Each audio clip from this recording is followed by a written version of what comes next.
Yo, this is Ika here. I thought I'd do something a little bit different. Usually I only really talk about games, well, tiers that I main on my YouTube channel, so generally I'm staying towards RBY and Battle Stadium singles, those tiers I know the best, as well as, well, some other tiers like Gen 7 OU would be normally the only tiers I'd talk about here. Um, Here is a GSC game for UU Snake Draft. I was drafted in as a substitute. This basically, if anyone was not doing too well or needed a break or anything like that, or really struggling in the tier, then I could go in. Generally, I was more of an RBY player. We have an RBY main as our main starter, Stunner. So I've been on the bench for 6 weeks. This is the 7th week, and they wanted me to play GSC UU. To give a bit of context to this, my opponent Holly seems to, I don't know GSC UU too well, but my opponent seems to be doing really well in the tour. They're 6-0. It looks like they've written a lot of the resources on the tier, so in terms of their experience versus my experience, before this week I hadn't played a single game, and this person's clearly an expert in, at least in GSC, if not in GSC UU, where I think they even are on the the VR council and stuff like that, so they definitely know their stuff. So I kind of wanted to use this video to talk about how to kind of get into a tier and perform well, obviously aside from just having a decent base skill. So when selecting my team, I'll show you the team that I used. It's SD, Merkleberry, Baton Pass, Cypher, Slowking. It's just a standard sort of team, but it has a lot of offensive elements to it. So mainly the SD lead. We have Little Queen, who runs the tier. So Omastar, which is just a good defensive mon. It's good against stuff like Hypno, forcing out Hypno to like rest cycle and stuff like that. We've got Gramble, also very strong frustration, and that's hard to deal with, and Dodrio with double edge, which hits like a truck. Essentially, 4 of these mons hit really hard, and 2 of them are just kind of like defensive soaks. Not that Gramble can't soak as well. It kind of serves that dual purpose.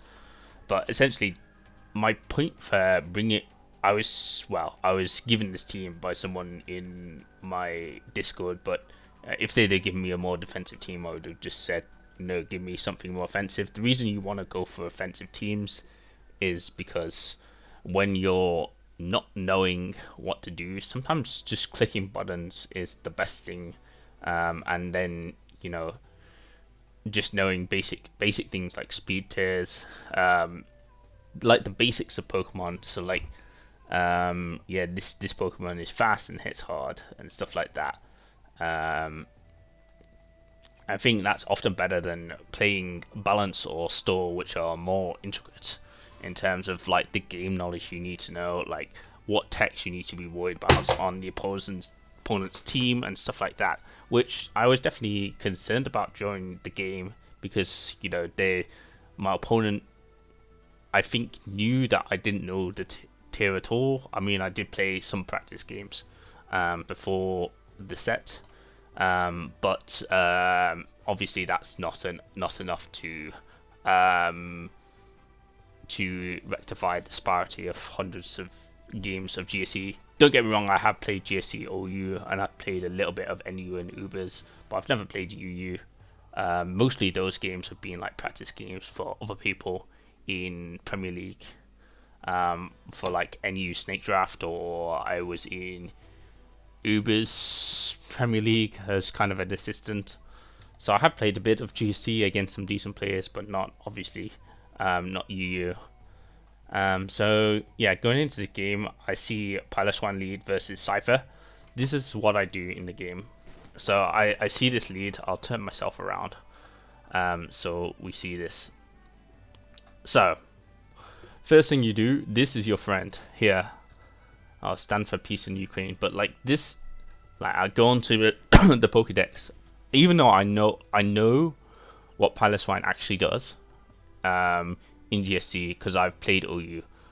So I know it's either it's going to be a raw set or it's going to be a rest talk set. But I'm looking at this and it's like, okay, well I have Baton Pass. There's a possibility that this lead Pilot Swine has raw. In this case, I think it's Earthquake, Lizard. Ice Beam. We don't see the last moves. So here I know that if I click SD and there's an Ice Beam, Cypher's attacks don't do anything to Pilot Swine. So predicting that the Ice Beam, or I know that whether you Ice Beam or Earthquake, Slow King is a good play. So that's why I go into Slow King. Actually, Holly here makes an aggressive play, which is to go for Earthquake, because normally, I could have just SD'd, but the Earthquake kind of suggests to me that this is raw, because if I was SD Baton Pass, and I'm assuming Holly knows all my sets, that there's nothing here that's unexpected to them, so this must be raw, if that makes sense. Even though it's not revealed in the game, I'm pretty sure it's raw, because if I was ST and Baton Pass, I could Baton Pass into something like a Gramble, which is one of the modes I think this team has, just SDing and Baton Passing. The Miracle Berry is there for Hypno Lead and stuff like that, where you can just scout out T-Wave, say. I think, as I say, I'm not sure, 100% sure. I've played a few games, so I have a cursory idea of how the team works. So yeah, here I see the Slow King. Obviously, I don't think Holly wants to take a Surf or a Psychic. Well, not even a Psychic, but mainly a Surf. I was thinking that Holly doesn't want to take a Surf. I was considering clicking Psychic here.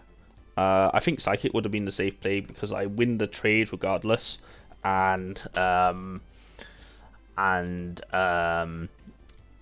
get the damage that I want on Pilot Swine, because I'm pretty sure Psychic puts Pilot Swine into Surf range. The second thing you need to do, if I can find it, have the damage calculator, put your sets in this, and then so yeah, I always had my Dodrio calcs up, so I know like versus Hypno, for example, this is one of the things that was happening. It's if I get a high roll with my Dodrio, I can 2-hit KO. I can have a chance to KO the next turn, even with the leftovers. So that's something I'm keeping in mind. So here, the double to Quillfish, I'm not the switch to Quillfish, probably on the Surf.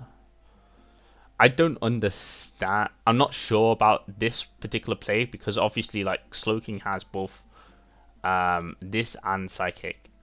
Obviously, maybe thinking Spikes is a possibility here.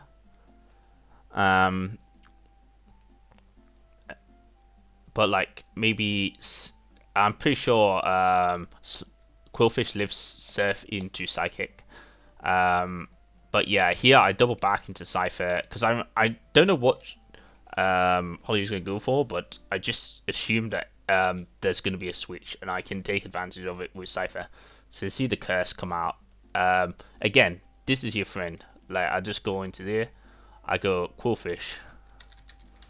This is what I literally do in the game. So I see, okay, Spikes, Hydro Pump, Curse. And obviously, I could have guessed that it was Spikes, Sludge Bomb, Hydro Pump. But I'm just okay, it could have Haze. That's maybe something that I wouldn't have thought about. And that's more tier specific because in OU, generally you'll Curse always. So once I see the Curse, I know it's gotta have Hydro Pump and Hydro Pump, Spikes and Sludge Bomb. So I know the set, and then I can Baton Pass into the Nidoqueen here on the Sludge Bomb. I could have, obviously there was aggressive plays there, but I think I was safe enough going into Nidoqueen because even if you Hydro, it's okay. Unfortunately, I miss a lovely kiss here, which puts me in a bit of trouble because I wanna get something to sleep with the Neo Queen. I think that's good, and then I can. Well, I was thinking, what if there was a check that she wanted to bring out, and here like I just Earthquake here, even though Ollie goes into the Cypher. This Cypher kind of dangerous. I had a contingency plan for this. Obviously, like in the back, I have Gramble, full health Gramble, and full health Omastar, which one of those would have dealt with it. Obviously, this isn't ideal. It looks like it's HP ground wing attack rather than HP bug. If it was HP bug wing attack, I would not be.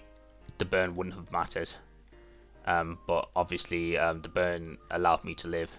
But HP ground wing attack would have allowed me to go maybe into even Dodrio. Could have checked there. Right here.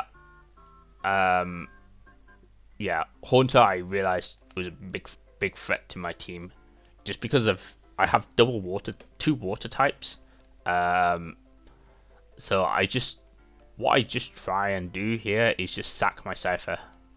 I don't know if this is the right move. I see that like I'm unlikely to get a baton pass chain going because of this Piloswine.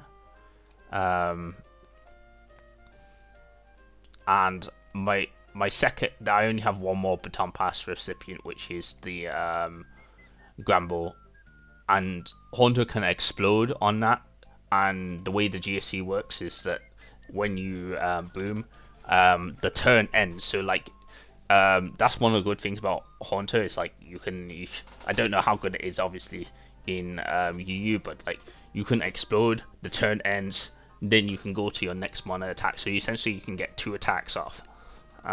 So yeah, here I just choose to get the chip on Haunter, then I can go into my Dodrio. I don't mind being 4v4 because I know I'm probably going to get a kill here. Because I'm thinking at this point, well, not a kill, but like at least decent damage. Because I'm thinking like at this point, like if you've got Niddle Queen and something else, like this team is really struggles to deal with Psychic from Slowking. So to the point where I think there must be a Psychic type. Probably either a Slowking or a Hypno, something like that. Because Slowking is kind of like really dangerous, and this Dodrio also very dangerous to Holly's team.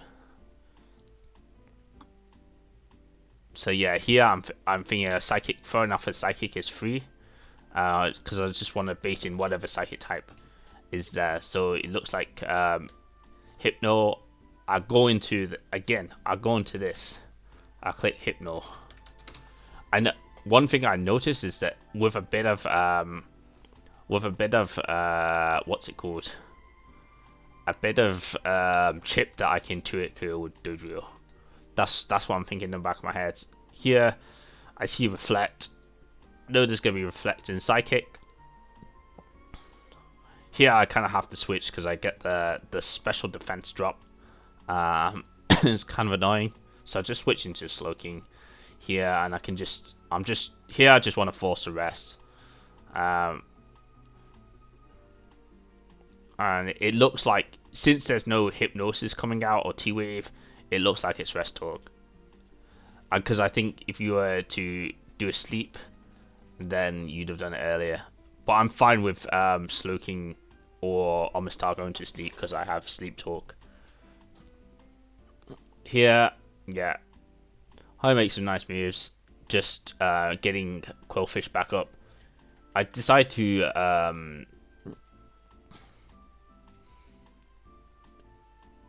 go Slowking here. Just want to force this Hypno to rest. That crit is, I mean, it basically forces to rest, but I think you'd have had to rest anyways. So I don't think it matters. I just click serve here. The worst thing you can do is, I think, is like, if I predict the rest, like here, maybe I could have gone Dodrio, but I know he has reflect and can sleep talk it. So I'm just thinking, like, the worst thing I can do is like have Hypno at 4 HP whilst asleep. I do psychics here because I don't know why I do a psychic. I just do one psychic, just in case like some pivoting thing, and I can get a special drop. Here I got Amistar on Awake, and I'm thinking my plan here is to because I look at the Dodrio calc versus Quillfish, so like I'm looking at this calc here, and I'm thinking this is looking good for me. I'm liking the look of this, especially since this Quillfish is not 4 HP and it's gonna have to take a surf to get in. Even though I know that Quillfish is coming out, I see if I can get Dodrio in on either Hypno or Quillfish. Actually, I thought that Hypno would come out here, but I just decided to double edge here anyways. See the wake up and the spikes. I see the idea behind the spikes because the last is pincer. If I have, I think at this position, if I have drill peck, I just win the game. It's a pretty easy conversion. Right here, Palace Rhine comes out. I have Slow King, which of course I'm going to go to. We see the Earthquake here. I'm of course going to click Surf. Because I know that right here, my win condition is Dodrio. I know, okay, that's low enough. But I know after the leftovers here as well, that I can still switch into Hypno. I can still rest on Hypno. Actually make a good play here, going into Dodrio. And now a sack has to come out, which is Haunter. I think I would have sacked Pilot Swine rather than Haunter here. I understand why Haunter is sacked. But I think you can come in on... I think it's hard to actually get Haunter in, actually. Yeah, maybe sacking Haunter is the best play. I don't think Pilot Swine can do that much either, so they're both kind of useless. Here, I just hope that you don't Sleep Talk Reflect. And then it's like double edge here. So I kind of get lucky this game to an extent. But also there's turns that are unlucky. I think the main thing is to like play solidly. I think bring a solid team. Don't bring a team that's bad or expect to like get your opponent off guard. My opponent knows what like you know, Dodrio does and stuff like that. So like we've got Pincer here, which is really not really a big threat. I go into Amistar, SD. I'm hoping that I think submission could be really dangerous here, but I see the hidden power is ground, and I think I'm okay. I think I'm okay. He tries to she, or I can't remember, they try to pick Dodrio here, because I've switched Dodrio a few times on HP ground and Earthquake, and that would just like, if I switched Dodrio in there, and Drillpeck would just like completely burn their team. So yeah, I think it was like a close roll, but either ways, I'm gonna sack this, go Dodrio. I don't think you should body slam there. I think you should always double edge. If only because like if I have Granbull, which is the third best Pokemon in the tier, in the back, now I know Granbull walls, well not walls, but you know, can switch into this Pinsir, which means that I'm in a good position, because Slowking then deals with everything else, and Dodrio's coming out now, so Hypno has to come in. there's no choice about that. And right here, if I get a good roll, which I don't, I can deal with Hypno. Right here, the rest is forced, and I'm gonna double edge here. Hope for get the high roll, don't get the high roll, and a lot of this is just like trying to get the high roll. So right here, I know that like I'm not gonna break through with deflect. I'd rather keep Dodrio a bit healthy. I know that I can like live like a double edge or two psychics with this, and it would be like pointless endeavor going for the rest. So yeah, right here, it's like I'm looking. This is a pretty even end game, but I'm pretty sure that I have a good advantage. I should have probably sleep talked again there, but that's fine. So pincer going into pincer forces me to reveal my last, which is Gramble, and I'm thinking if I get rid of Hypno, then obviously Dodrio just sweeps here. So I just keep clicking. I can keep clicking. I can keep clicking frustration, just to get rid of this Hypno, and then I can rest up as well. The psychics are also losing PP, so yeah, I kind of get a bit unlucky there with the crit. We have the reflect come up, and here nothing really switched into Slow King well. I'm kind of looking for this psychic drop, the Spadef drop. The Spadef drop doesn't matter from Hypno versus me, but if I get a Spadef drop, then Surf forces a kill, which is what I'm looking for here. So I'm still in a good position because nothing here really deals with Slow King, and I see that Pincer is. I know that Pincer is not hidden power bug, which means it can't deal with Slow King either. So Pincer's now like not as big a threat. The fact that the set knowledge allows me to play in a different way. I think when you're playing people, you should always like look at their sets and it's like how it changed their dynamics. So if this was HP bug, submission, double edge or something like that, pincer, then I'd have to play in a completely different way and probably utilize my Dodrio and the self chip and submission in order to win the game. So yeah, here I know that like psychic, as long as I get a special drop or well a crit is fine there. I go for the surf there because I just want to get into rest range.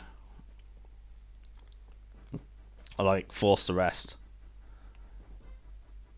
Because like here I see the reflect is running out. I want to force the rest on this particular turn. I